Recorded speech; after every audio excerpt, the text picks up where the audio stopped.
Dominance of Red Bull's RB19 was record-breaking in Formula 1, with only McLaren's MP44 from 1988 achieving anywhere near its win ratio.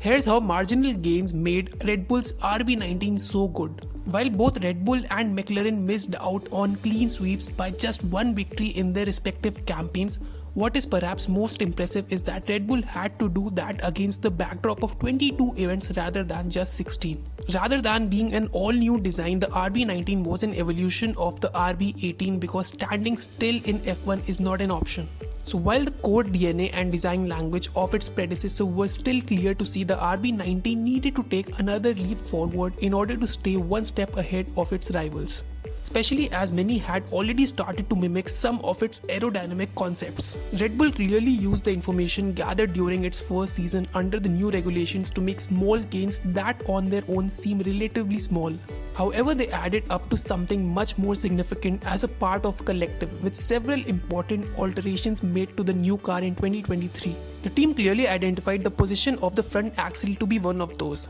as it not only has a bearing on the functionality of the suspension and an influence over the aerodynamics, but also impacts the tire performance. The front axle line on the RB19 is a little further forward than its predecessor, altering not only how the front wing influences the wake generated by the front wing assemblies, but also the distance at which that wake travels before it reaches a crucial surfaces such as floor and side pods. You will also note the angle at which the upper wishbone on the RB19 resides, a design factor that many have attributed solely to the anti-dive characteristic, which will help stabilize the car's platform and which is undoubtedly important with this generation of F1 cars.